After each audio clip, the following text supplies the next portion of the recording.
같이 말씀을 나누도록 하겠습니다. 오늘 본문 말씀 요한복음 1장 6절에서 8절까지의 말씀입니다. 요한복음 1장 6절에서 8절까지의 말씀 우리 다 함께 봉독하겠습니다. 하나님께로부터 보내심을 받은 사람이 있으니 그의 이름은 요한이라. 그가 증언하러 왔으니 곧 빛에 대하여 증언하고 모든 사람이 자기로 말미암아 믿게 하려 함이라. 그는 이 빛이 아니요 이 빛에 대하여 증언하러 온 자라. 아멘. 증거하는 자 오늘 세 번째 시간 마지막입니다. 제가 완결을 해드릴게요. 자, 지난 시간에 저희가 창조의 목적 안에서 그 하나님의 영광을 논리적으로 살펴보았습니다. 성경은 하나님의 영광을 세 가지로 구분지어 언급하고 있다고 말씀을 드렸어요. 첫 번째, 본체적 영광. 두 번째가 발산적 영광. 세 번째가 효과적 영광. 이렇게 제가 말씀을 드렸습니다. 자, 그런데 문제가 하나 있습니다. 어떤 문제냐면 인간의 타락으로 그렇게 우주 만물에 깃들어 있던 그 하나님의 영광이 흔적만 남기고 모두 다 사라져버렸다라고 말씀을 드렸죠. 네. 스위치의 역할을 하던 인간이 타락하면서 피조 세계에 깃들어 있던 그 하나님의 영광이 흔적만 남기고 다 떠나가 버리셨어요. 그리고 아담 이후의 모든 인간은 그 결과로 말미암아 영적 소경이 되어버렸습니다. 아담 이후의 모든 인간은 영적 소경으로 이 땅에 태어나는 거예요. 그런데 어떻게 이 땅에서 성도들이 그 하나님의 발산적 영광을 경험하고 효과적으로 영광으로 반응해낼 수가 있겠냐는 말이죠. 오늘 그 시간에 이거에 대해서 한번 살펴볼 거예요. 피조 세계에 깃들어 있던 그 하나님의 영광이 이미 떠나가 버린, 그렇죠? 오늘날에는 피조물에 깃들어 있던 하나님의 영광이 다 떠나가 버렸어요. 그럼 우리가 어디에서 그 하나님의 발산적 영광을 경험하고 효과적으로 반응해낼 수 있겠느냐? 뭘 봐야 알 거 아니에요. 그렇죠? 예수님 시대에는 예수님을 통하여 그들이 발산적 영광을 체험했습니다. 예수님 시대에는 하나님이신 예수님을 통하여 그들이 하나님을 볼 수 있었단 말이에요. 왜요? 예수 그리스도는 하나님의 발산적 영광의 예거든요. 대표적인 예.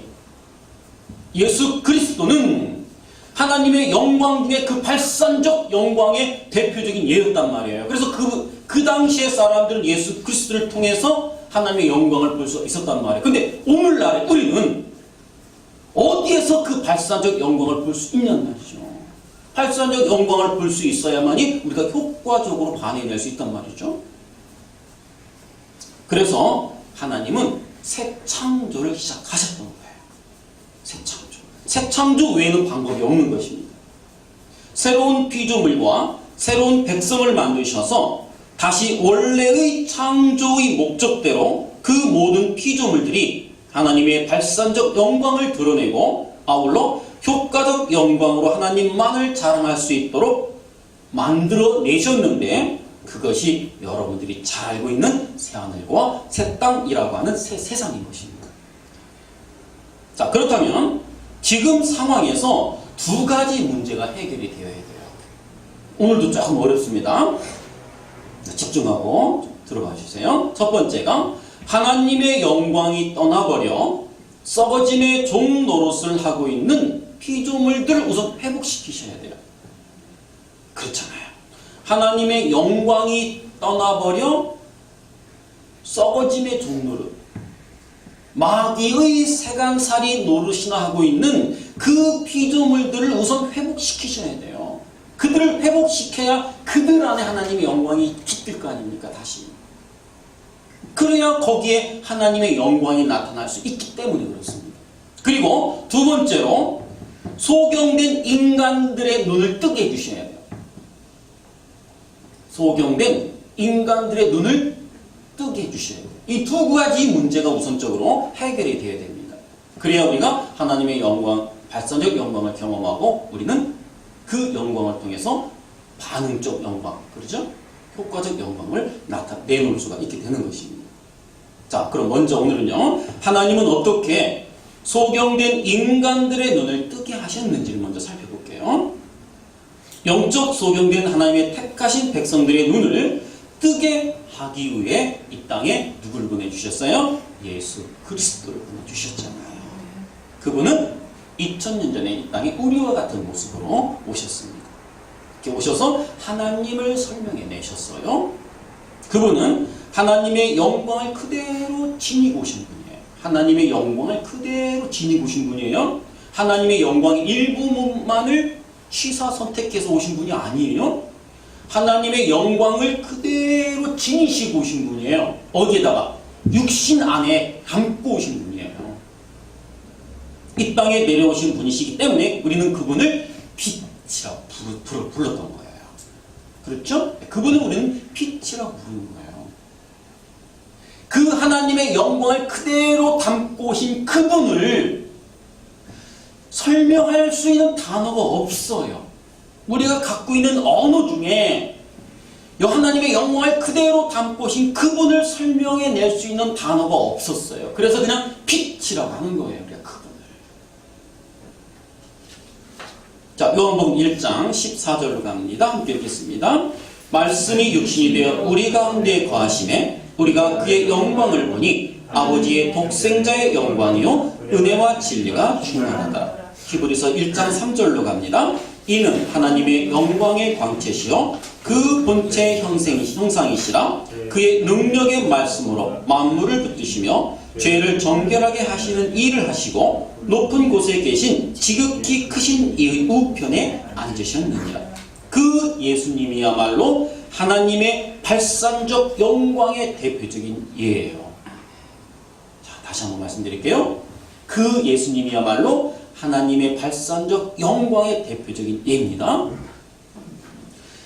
이 땅에 쓰러져간 우리의 신앙의 선배들, 모든 그 사도들이 다 발상적 영광을 위해 삶을 살다 가신 분들이에요. 발상적 영광을 체험하고 그 발상적 영광에 반응하여 효과적 영광의 삶을 살다 가신 분들이에요. 자, 그리고 왜 예수님이 육신을 입고 이 땅에 오셨을까? 이 부분에 대해서 조금 제가 명확하게 좀 궁금증을 좀 풀어드릴게요. 아니, 하나님이신 그분이 좀 멋진 모습으로 오시면 좋았잖아요. 그렇죠? 하나님답게, 사장님이면 사장님답게 좀 차려입고, 그렇죠? 국회의원이면 좀 국회의원답게, 이렇게. 그런 답게라는 말 많이 쓰잖아요. 그 하나님은 이 천지 우주 만물을 창조하시고, 그리고 지극히 크신 분이니까 좀 거기에 걸맞는, 그렇죠? 예. 그런 모습으로 오셔서 짠하고 나타났으면 다들 깨갱했을 건데, 왜 우리와 같은 지인멸렬의 모습으로 오셨을까요? 그 이유가 있단 말이에요. 죄인들이 하나님의 본체적 영광에 그대로 노출이 되면 다 타죽습니다. 하나님의 그 본체적 영광 앞에 그대로 노출되면 살아남을 자 하나도 없어요. 여러분, 드라큘라 영화 아시죠? 드라큘라가 뭘 제일 무서워합니까? 빛을 제일 무서워해요. 그래서 낮에는 문 밖을 나가지 않고 관 속에 숨어서 잠자잖아요. 낮잠을 자고 밤에만 활동하잖아요. 빛이 없을 때. 드라큘라가 햇빛을 보면 몸이 타. 그렇죠? 타들어가듯이 죄인들은 그 하나님의 영광 앞에 존재할 수가 없는 것입니다. 우리 때문에 우리를 위해서 그 영광을 육신 안에 감추고 오신 분이에요. 그 하나님께서. 여러분, 부연 설명을 좀 해드릴게요. 신의 산에 하나님의 영광이 임할 때에 하나님께서 저들에게 뭐라고 했습니까? 이 산에 가까이 오지 못하게 했잖아요. 왜 못하게 했을까요? 다 타죽으니까. 하나님의 영광이 직접, 그렇죠? 대면한 자는 그 자리에서 다 죽게 돼 있어요. 때문에 예수님은 인간의 몸으로 찬란한 하나님의 영광을 감추시고 나타나신 거예요. 그게 성육신입니다. 예수님께서 그 영광의 모습으로 나타나셨다면 이 세상의 모든 인간들은 그 즉시 다 사망했을 겁니다. 심판은 그때 다 일어났어요. 찬란한 하나님의 영광, 본체적 영광 그대로, 그 모습 그대로 이 땅에 내려오셨다면 그 즉시 심판이 다 살아남을 자. 왜? 그때 심판이 일어났으면 끝났습니다. 하나님 백성도 끝나요, 그때. 왜요? 그대로 죽여버리면 안 돼요. 그대로 죽이면 그걸로 끝나요. 구원을 해놓고 죽여야 되거든요. 자기가 끌어안고 죽은 자들만 나중에 자기가 살아나면서 같이 살아나는 거예요. 가시적 세계적으로 봤을 때, 물론 묵시 안에서는 다 이루어진 일이지만, 죄인을 구원시켜 놓고 죽여야 된단 말이에요. 그냥 죽이면 끝나는 거예요, 그걸로. 이해가시죠? 무슨 말씀인지. 당신 백성을 위해서, 당신 백성을 구원해내기 위해서 찬란한 모습을 감추시고 오신 분입니다. 자, 그러나 예수님이 이 땅에 오셨을 때 예수님을 알아본 사람은 단 한 사람도 없었어요. 그죠? 성경이 명확하게 기술하고 있는 진술입니다. 그분이 이 땅에 오셨을 때 그분을 알아본 자는 한 사람. 알아보는 사람이 있었으면 안 돼요. 알아볼 수 있는 자가 한 명이라도 드러나면 안 돼요. 없는 게 정상인 거예요. 자, 요한복음 1장 5절로 갑니다. 빛이 어둠에 빛이 돼 어둠들이 깨닫지 못하더라. 그래서 깨닫지 못하더라 이 말은 그렇죠? 못 알아봤다 이런 뜻이에요. 여러분, 창세기의 첫 창조를 들여다보면 하나님이 어떤 상태에서 천지 창조를 시작하셨죠? 어떤 상태에 있을 때, 어떤 상태에 있을 때에 하나님이 말씀으로 천지를 창조했나요? 딱 세 단어로 그냥 묶어버렸죠? 혼돈과 공허와 흑암의 상태. 이런 상태에 있을 때 하나님이 말씀으로 천지를 창조하셨어요. 이 말은 무슨 말이냐면, 여러분, 혼돈, 공허, 흑암이 뭐예요? 틀도 없고 내용도 없는 것을 혼돈, 공허라고 해요. 틀도 없고 내용도 없어요. 틀이 없다는 건 뭐죠? 여러분, 아파트 현장에 아파트를 지을 때 먼저 털을 닦죠? 그 다음에 먼저 뼈대를 세우잖아요. 뼈대 안에 내용을 채워 들어가는 거예요. 그러죠? 근데 하나님이 말씀으로 천지를 창조할 때 틀도 없고 내용도 없었단 말이에요. 그냥 없음의 상태, 쉽게 말하면 없음의 상태에서 유를 창조해 내신 게 하나님의 천지 창조란 말이에요.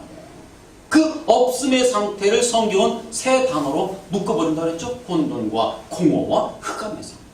이게 죄인의 상태예요. 자, 근데요, 요한복음도 마찬가지예요. 요한복음의 새 창조도 똑같은 상태에서 출발하는 것을 볼 수 있어요. 하나님은 모든 자들을 어디다 그냥 다 집어넣어버렸어요? 소경으로 그냥 다 똑같이 다 싸잡아가지고 너희들은 소경이야. 그냥 그 상태로 다 밀어 넣어버렸단 말이에요. 이 소경의 상태는 창세기의 표현으로 바꿔 말하면 혼돈, 공허, 흑암의 상태. 요한복음의 표현으로는 영적 소경의 상태. 같은 말입니다. 자, 그래서 하나님은 빛이신 예수 그리스도 안에 그 소경되었던 하나님의 택하신 자들을 집어넣어 죽이시고 예수 그리스도 안에서 새롭게 부활시키셔서 하나님의 발산적 영광을 경험할 수 있는 자들로 만들어내신 겁니다. 그게 우리예요. 그것이.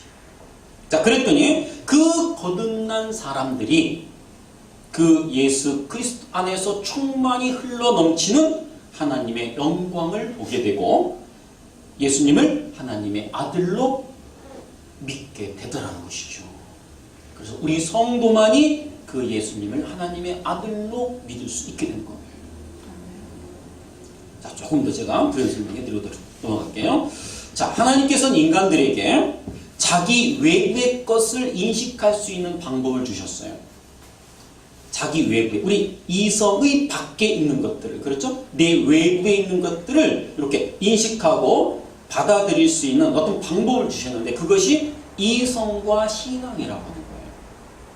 자, 신앙이라고 하는 것은 영혼과 관계 있는 것이고요. 이성은 그 영혼에서 비롯된 인격의 활동을 말해요. 자, 신앙의 내용은 이렇습니다. 하나님을 절대 신뢰하는 것. 이게 신앙의 내용이에요. 하나님이 우리에게 신앙을 주셨어요. 하나님은 우리에게 찾아오셔서 제일 첫 번째 우리의 신앙을 회복시켜 주시고 뒤틀린 이성을 회복시켜 주셨어요. 그때 비로소 우리는 만물에 깃들어 있는 하나님의 영광을 볼 수 있게 되는 것이고, 성경의 말씀을 통해서 하나님의 영광을 뽑아낼 수 있게 되는 것이고, 그 예수 그리스도가 하나님의 아들이심을 느끼게 될 수 있는 거예요. 회복된 그 신앙과 이성을 통해서. 그래서 그 신앙의 내용이라고 하는 것은 하나님을 전적 신뢰하는 것, 절대 신뢰하는 것이고, 그분께 나를 온전히 의존하는 것, 그분께 나를 온전히 투신해버리는 것, 이것을 신앙이라고 합니다. 여러분들, 나는 신앙생활한다라고 그래요. 많은, 그렇죠? 성경책 끼고 이렇게 다니시는 분들, 나는 신앙생활로 바빠요, 그래요. 신앙이라고 하는 내용도 정의를 못 내리고 있는 분들이 태반이에요. 물어요. 그 신앙이 뭐죠? 신앙생활이 뭡니까? 어떤 게 신앙생활이에요? 그러면 이렇게 뭐 주일에 성경 읽고 교회 가는 거, 그렇죠? 주일 성수하는 거, 가정 예배 빼먹지 않고, 구역 예배 빼먹지 않고, 이게 신앙생활 아니고 뭐예요? 그게 뭔 신앙생활이에요? 그건 신앙생활 아니에요. 신교지. 신앙생활이라는 것은 나를, 그렇죠?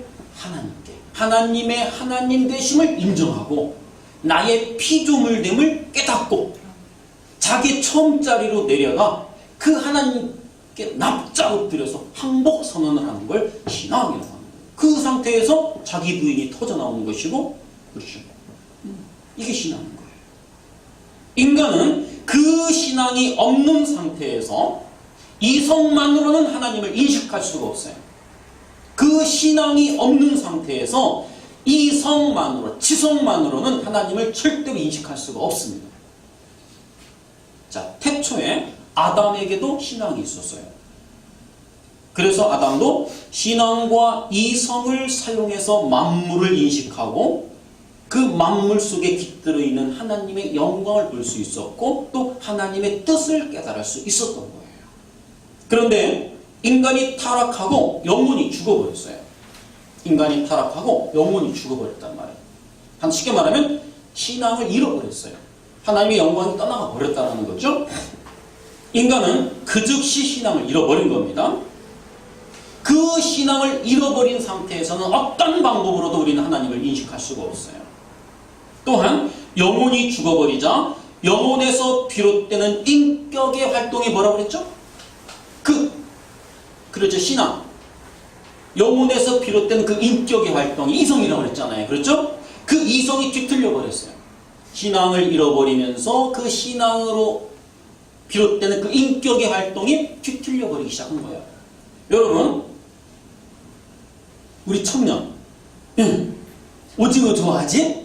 오징어 어떻게 먹어야 맛있어? 오징어는 구워 먹어야 맛있는 거야. 생으로 먹으면 비려서 못 먹어. 그죠?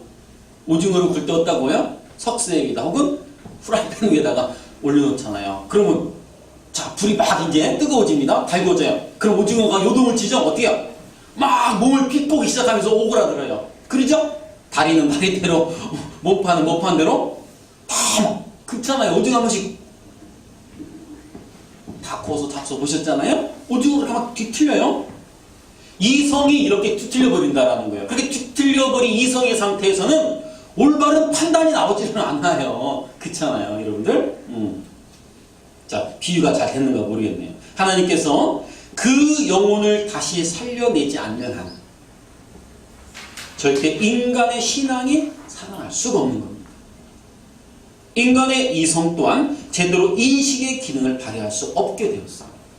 그러니까 인간은, 하나님을 떠나버린 인간, 하나님의 영광이 떠나버린 인간은 신앙과 이성을 이렇게 한꺼번에 잃어버리게 되었던 거예요. 그래서 하나님은 당신의 백성들을 중생시키는 방법을 선택하셨던 거예요. 죽여서 다시 살리는 방법.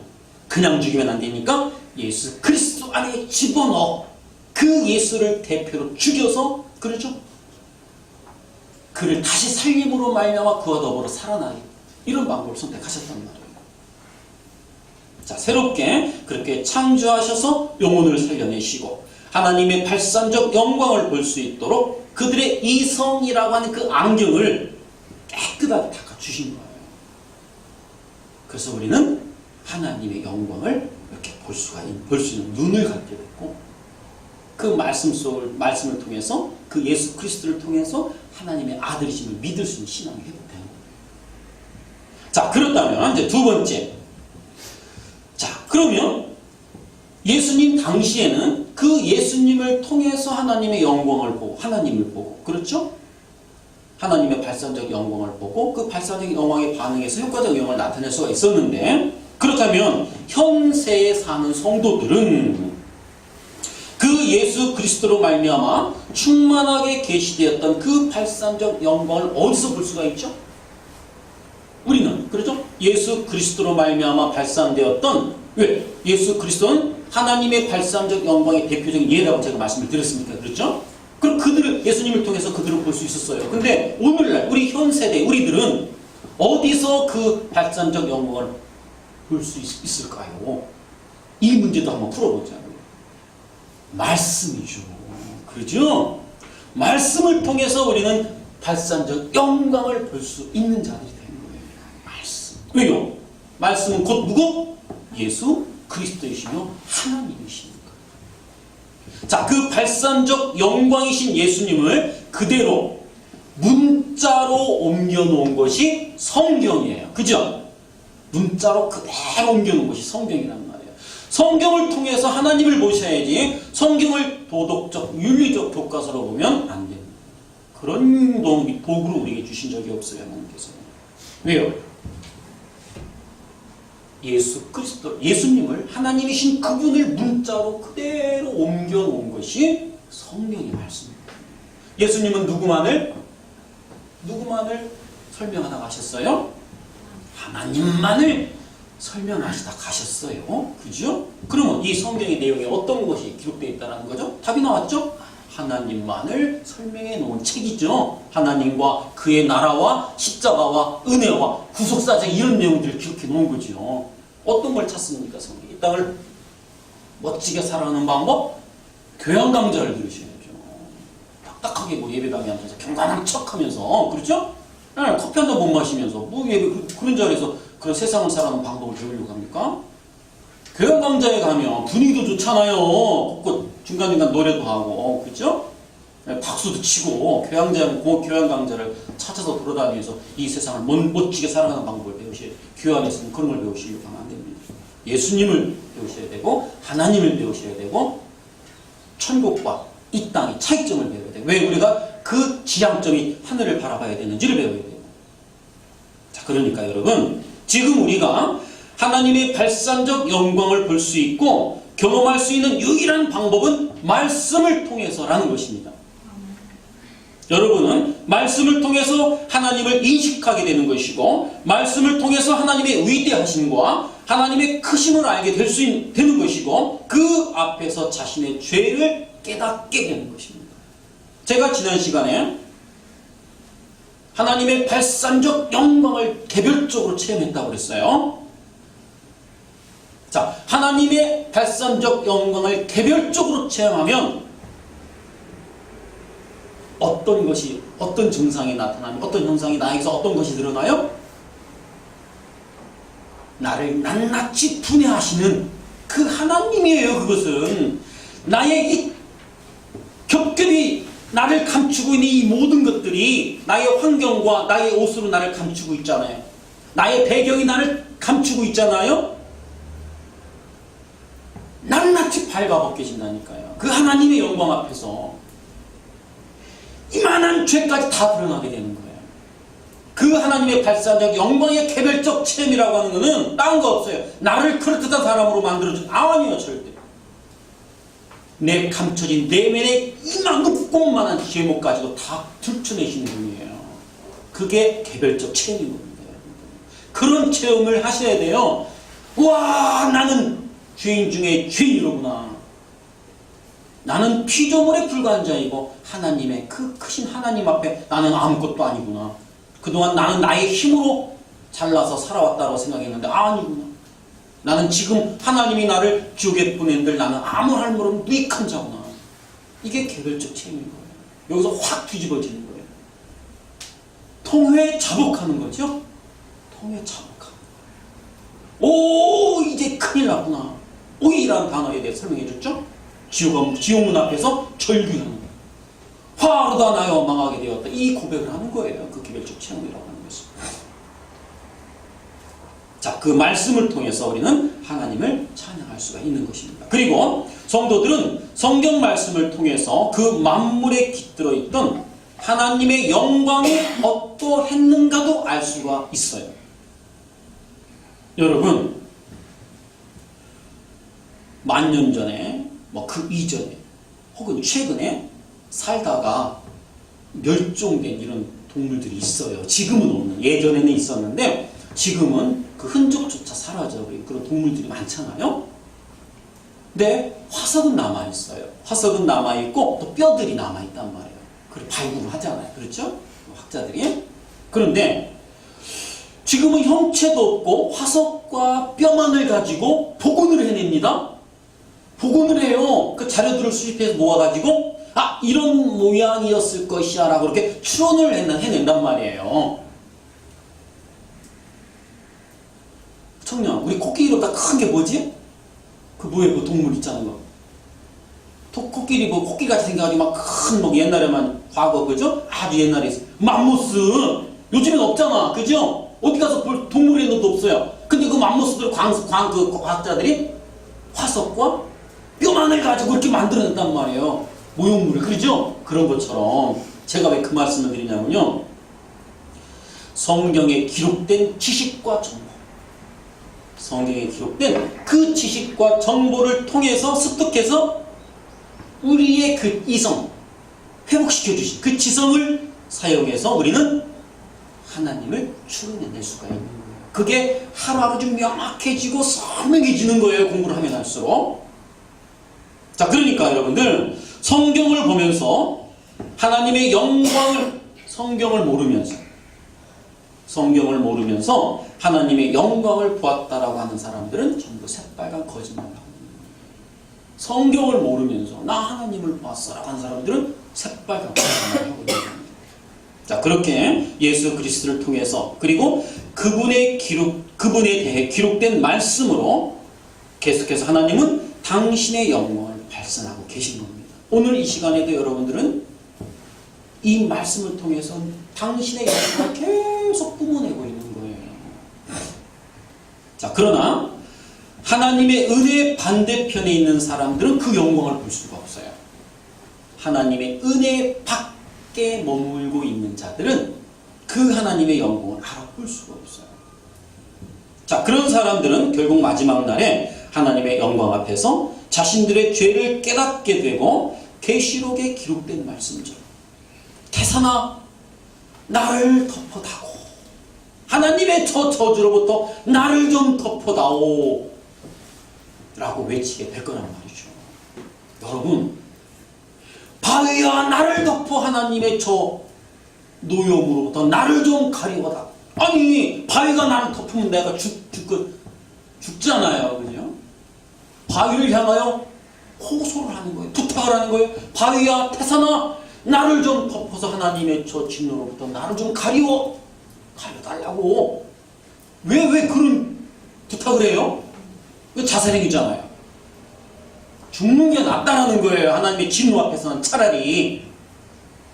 그러나 죽을 수 없는 것이 지옥이에요. 내가 죽고 싶어도 절대 이 죽을 수 없는 것, 그게 지옥이라고 하는 것입니다. 차라리 죽는 게 낫겠다. 그게 지옥이라고 하는 거예요, 여러분들. 영생하면은 지난번에 말씀드렸죠. 단순히 영원히 사는 것만을 영생이라고 하지 않는 거였어요. 신적 생명을 신적 생명이라는 것은 하나님과 방불한 예수 그리스도와 방불한 그런 삶을 영생이라고 하는 거예요. 그렇죠? 예수 그리스도와 방불한 삶. 왜? 우리가 하나님의 아들 있잖아요. 아들. 예수 그리스도가 우리를 향하여 뭐라고 말했어요? 내가 이제는 앞으로 너희를 내 형제라 부르는 것을 내가 부끄러워하지 않을 거야. 너희는 내 형제야. 앞으로. 너는 내 동생, 너는 형, 언니, 오빠. 하나님이신 그분이 우리를 향하여 당신 입술로 고백하신 거예요. 너희는 내 형제다. 너희가 내 형제 된 것을 나는 이제 부끄러워하지 않을 거야. 그러므로 우리는 그분과 더불어 그분을 아버지라 부를 수 있게 된 것이죠. 그러니까 예수님과 방불한 자들이 된 거예요, 우리는. 그것을 영생이라고 하는 것이죠. 지옥에서 사는 걸 영생이라고 하지 않아요. 여러분, 이렇게 발산적 영광의 개별적 경험이 한꺼번에 많은 이들에게 일어나는 것을 뭐라 그래요? 부흥이라고 하는 겁니다. 발산적 영광의 그 개별적 체험이 많은 이들에게 어떤 한 공간에 갑자기 일어나는 걸, 이걸 회개라고 하잖아요. 이거를 부흥이라고 합니다. 여러분, 빈자리 채우는 걸 부흥이라고 하지 않아요. 그거 뭡니까? 다 지옥으로 갈 것들. 그 부흥 아니에요. 사람 숫자가 중요한 게 아니에요. 예배당 안에. 교회 안에 예배드리는 숫자가 중요한 것이 아니라 그 안에 진짜 하나님의 생명을 가진 자가 몇 명이나 되느냐, 이게 중요한 것이죠. 이게 중요한 거예요. 이거를 부흥이라고 하는 거예요. 우리 시온성 교회에 물론 인적 부흥도 기도하죠. 인적 부흥이 있어야 영적 부흥이 일어나잖아요. 그렇죠? 인적 부흥 안에 그 안에 회개하는 자들이 날로 늘어나면 그게 바로 부흥이 되는 거죠. 그런 부흥이 있기를 우리 다 함께 기도합시다. 자, 조금 다 끝났어요. 자, 그러면 이제는 피조물들만 완전하게 회복시키면 되는 거예요. 왜? 우리는 회복이 됐어요. 그렇잖아요. 우리는 하나님이 우리에게 신앙을 회복시켜 주시고 이성을 회복시켜 주셔서 이 말씀을 통해서 예수님은 본 적은 없지만 발산적 영광의 대표적인 그 예수님을 우리는 본 적은 없지만 신앙의 회복과 이성의 회복을 통해서 예수님을 그대로 문자로 옮겨놓은 이 말씀을 통해서 우리는 하나님을 볼 수가 있게 된 사람들이에요. 이제 됐잖아요. 그렇죠? 이걸 성도라고 하잖아요. 그러면 이제 피조물들만 회복시키면 돼요. 하나님께서는. 자, 그런데요. 하나님의 영광이 떠나버린 피조물들이 완전히 회복되는 것은 세상 끝날로 유예되어 있어요. 미안하지만 세상 끝날로 유예되어 있다는 말이에요. 인간 이외의 피조물들의 그 회복은 세상 끝날로 유예되어 버렸어요. 유예되어 버렸다. 그러면 당장 문제가 생기죠? 우리는 어디에서 그러면 하나님의 발산적 영광을 체험할 수 있을까? 이런 문제가 또 생기잖아요. 그렇죠? 모든 만물 안에 하나님의 영광을 담아 놓으셨다고 하니까 그 만물 안에 깃든 하나님의 영광을 우리는 보고서, 그렇죠? 하나님을 인식하고 영광을 체험하고 반응으로 내놓고 이렇게 하는데 피조물들의 그 회복은 심판날로 유예되어 버렸단 말이죠. 그 발산적 영광을 담아낼 피조물들은 아직 회복되지 않았어요. 자, 그러면 성도들이 어디에 가서 그 발산적 영광을 보고 효과적으로 반응할 수 있을까? 이것도 중요한 대목이에요. 간단히 설명해 드릴게요. 자, 그래서 하나님께서 이 땅에 하나님의 발산적 영광을 드러낼 수 있는 회복된 피조물들의 모형으로 교회를 허락하신 겁니다. 교회를 허락하신 거예요. 그러니까 이곳이 뭐예요? 회복된 피조물들의 모형, 이 교회가 1차적으로 교회는 우리 나를 말하는 거죠.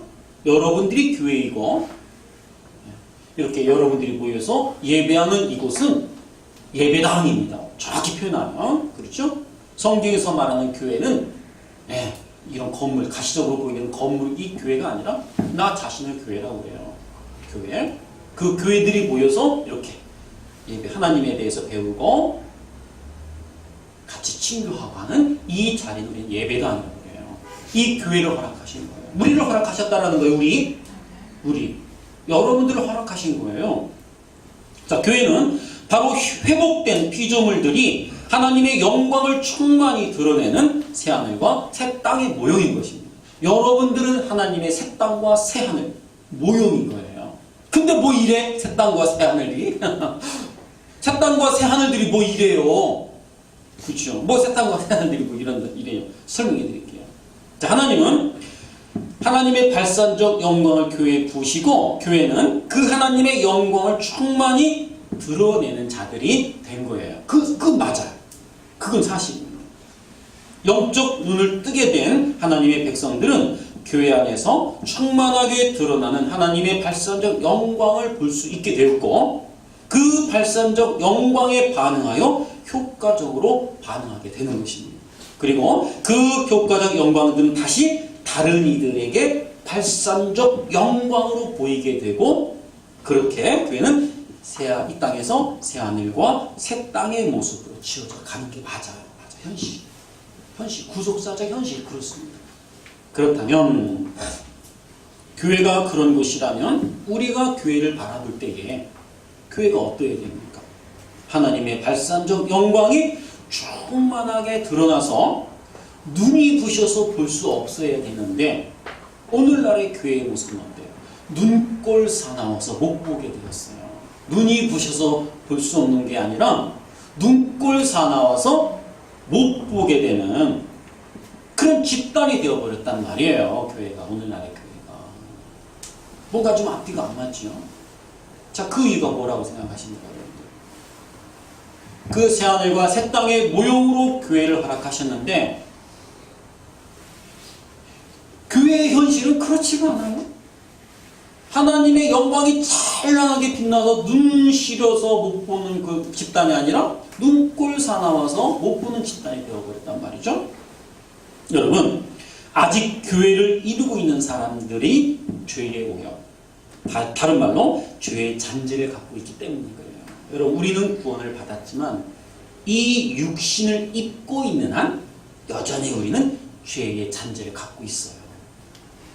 이 육신을 온전히 벗고 새 옷을 입고 천국에 가는 날까지 우리는 구원은 받았지만, 구원을 이루어가고 있지만, 우리 안에는 여전히 죄라고 하는 그 양잿물에 푹신 젖었다가, 그렇죠? 아직도 마르지 않은 그 죄의 옷을 입고 있기 때문에 그런 거예요. 그래서 마치 고장난 전구처럼 불이 들어왔다 나갔다 하는 거예요. 여러분들, 고장난 전구는요, 지 마음대로 해요. 들어오고 싶으면 들어왔다가 나가고 싶으면 지가 나갔다가. 어떻게 안 돼요? 우리가 조절이. 그렇죠? 지 마음대로 들어왔다 나갔다. 요 며칠 전에 저희 화장실 불이요, 깜빡깜빡하기 시작했어요. 그래서 갈아야 되는데, 춥고 귀찮아서 그냥 놔둬요. 키는 들어왔다가 한참 면도만 반쯤 했는데 불싹 나와버려요. 그럼 어떻게 해요? 그러면 그냥 이렇게 눈 크게 뜨고서 그냥 이렇게 윤곽으로 하지요. 그 지 마음대로 들어왔다 나갔다 해요. 우리가 그렇다는 거예요. 우리가. 교회 현실이 그렇다는 거예요. 자, 그래도요, 가끔은 하나님의 발산적 영광이 나타나기도 하잖아요. 그렇잖아요, 여러분들. 교회 안에 보면요, 가끔 그 안에 하나님의 발산적 영광이 나타나기도 해요. 교회의 현실은 이렇게 교회 밖에 사람들이 볼 때는 실수투성이, 실패투성이이지만 이 땅에서 그렇게 새하늘과 새 땅의 모형으로 잘 지어져 가야 하는 것입니다. 이게 성화인 이기도 한 것이고요. 자, 마지막으로요. 그럼 어떻게 사는 것이 새하늘과 새 땅의 모형으로 잘 지어져가는 삶입니까? 오늘은 마무리를 좀 지어야 돼서 평소보다 5분 정도 길 것 같아요. 5분 정도는 아무것도 아니죠, 우리 청년? 다음 주에 또 오세요. 자, 거기에 대해 좀 더 구체적으로 설명해드리고 마치도록 할게요. 우리가 흔히 새하늘과 새 땅은 죄가 없고 악이 없는 곳이라고 그래요. 그렇잖아요? 새하늘과 새 땅은 죄가 없고 악이 없는 곳. 그렇잖아요. 하나님이 있는 곳에 죄가 있고 악이 있으면 어떡해요? 안 됐잖아요. 그렇죠? 그러니까 새하늘과 새 땅은 죄가 없고 악이 없는 곳. 자, 그럼 그 말의 의미가 뭘까요? 죄가 없고 악이 없다라는 말은요? 죄와 악이 사라지고 선만이 충만한 곳이 어디겠냐는 말이죠. 죄와 악이 사라진 곳, 다른 말로 선만이 있는 곳이에요. 이것은 선. 그렇죠? 여러분, 그럼 선이라는 것이 또 뭐예요? 하나씩 찾아 들어가 보자. 그럼 선이 뭐죠? 단순히 도덕적이며 윤리적인 것을 성경은 선이라고 하지 않습니다. 윤리적이고 도덕적인 것을 선이라고 하지 않아요. 성경에서는. 그러면 온 천지 만물 중에 선한 것이 있습니까? 없습니까? 없죠. 당연히 없습니다. 말씀으로 확인시켜 드릴게요. 마가복음 10장 18절로 갑니다. 함께 읽겠습니다. 예수께서 이르시되 내가 어찌하여 나를 선하다 일컫느냐? 하나님 한 분 외에는 선한 이가 없느니라. 주님은 오직 하나님만 선하시다 라고 말씀하세요. 시편 23편으로 갑니다. 내 평생의 선하심과 인자하심이 반드시 나를 따르리니 내가 여호와의 집에 영원히 살리로다. 이렇게 선은 하나님께만 속한 거예요. 선은 하나님께만 속한 거예요. 그럼 우리 안에서 나오는 이런 착한 행실들은 뭐예요? 이거는 선이라고 하지 않아. 이거는 이 세상 사람들이 말하는 선의 개념과 하나님이 말하는 선의 개념은 달라요. 다릅니다, 여러분들. 자, 이 선이라는 단어가 가장 먼저 쓰인 곳이 있어요. 창세기 1장으로 갑니다. 함께 읽겠습니다. 하나님이 묻을 땅이라 부르시고 모인 물을 바다라 부르시니 하나님이 보시기에 좋았더라. 여기서요, 좋았더라라고 번역이 된 이 토부가 바로 선하다라는 뜻이에요. 그러니까 이 선이라는 단어가 맨 처음 쓰인 곳이 이곳이에요. 토부, 선하다. 그러니까 그러면 선하다라는 뜻이 뭔지 조금 윤곽이 잡히죠? 그러니까 하나님은 하나님의 창조가 하나님의 뜻과 계획대로 잘 지어지고, 잘 들어보세요. 하나님의 창조가 하나님의 뜻과 계획대로 잘 지어지고 유지되는 것을 선하다라고 말씀하시는 거예요. 하나님의 뜻과 계획대로 창조가 잘 이루어지고 그 창조된 것이 그렇게 당신 뜻대로 유지되는 것을 선하다라고 말씀하신단 말이에요. 그러니까 성경이 말하는 선이라는 것은 이런 거죠. 하나님의 창조 목적에 합당한 삶을 사는 것을 선이라고 하는 거예요. 하나님의 창조 목적에 합당한 삶을 살아내는 것을 선한 삶이라고 하는 거예요. 여러분 어떻습니까? 선한 삶을 살고 계시죠?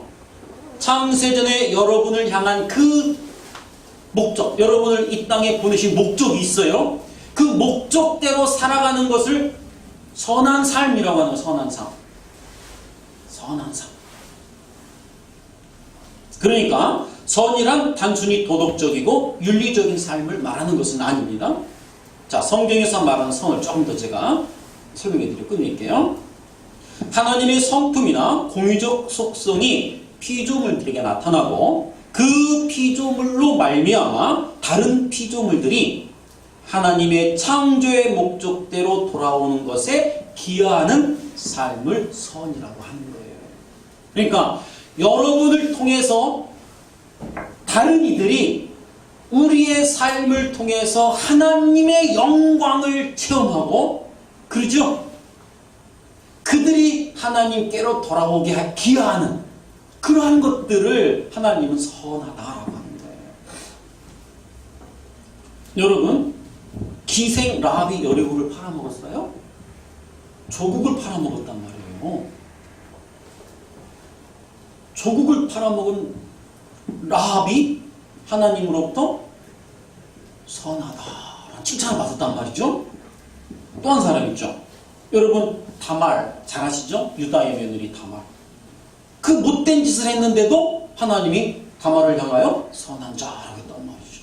그게 어떻게 선한 일이에요, 이게. 또 여호수아가 가나안을 정복하고 들어가고는 하나님의 명령대로 다 죽여버렸어요. 이건 전쟁 범죄입니다. 아장아장 걷는 그 핏덩이까지 다 죽여버렸어요. 이게 무슨 선해요? 죽일 놈이죠. 요즘에 아무리 악한 자들도 그런 사람 애들은 죽이지 않습니다. 그렇죠? 아장아장 걷는 그 어린 아이들까지 모두 싹 다 죽여버렸다는 거예요. 그거를 두고 하나님은 선하다.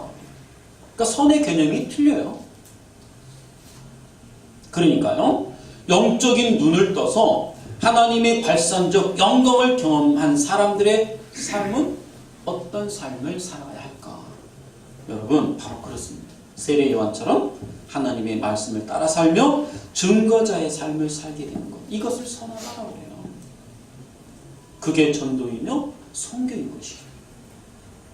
첫 시간에 말씀드렸듯이 세례 요한의 삶이 효과적 영광의 삶이고, 그렇죠? 그 효과적 영광의 삶을 하나님은 선하다라고 하시는 겁니다. 여러분, 세례 요한이 어떻게 이 땅의 것들을 분토처럼 여기면서 하나님의 뜻만을 쫓으며 살 수 있었는지 아십니까? 세례 요한은 대제사장의 아들이라고, 그죠? 대제사장의 아들이라고 그랬어요. 그 제사장은 세습제라고 그랬습니다. 세습제. 아버지 그냥, 그죠? 물려받는. 좋은 옷을 입고 좋은 집에서 좋은 음식을 먹으면서 살 수 있었던 사람이란 말이에요. 그런데 그 세례요한이 모든 걸 다 초계처럼 버리고 광야에 나가 그 이스라엘을 고발하는 삶을 살았단 말이에요. 왜 그 세례요한이 모든 걸 다 버리고 광야에 나가 부정한 짐승의 옷, 그렇죠? 부정한 짐승의 가죽으로 만든 옷을 입고 부정한 짐승들이 더 먹는 그 열매로 배를 채우며 하늘을 지붕 삼아 그 광야에서 살았다고 했어요? 그의 삶은 그 이스라엘을 고발해내는 삶이라고 그랬습니다. 그렇게 살면 안 된다는 거예요. 그렇게 살면. 자, 여러분, 세례요한은요, 하나님의 발산적 영광을 경험한 사람이었어요. 하나님의 발산적 영광. 그 발산적 영광에 반응하여 효과적 영광의 삶을 쏟아냈는데 그게 바로 세례요한이 살다간 삶이었단 말이에요. 우리에게도 그런 삶이 나와야 돼요. 우리에게도. 그는요, 천상의 자원의 소중함을 알았기에 이 지상의 자원들을 초계처럼 여길 수 있었던 사람입니다. 성경은 우리를 그리로 초대하는 것입니다. 기도하시겠습니다.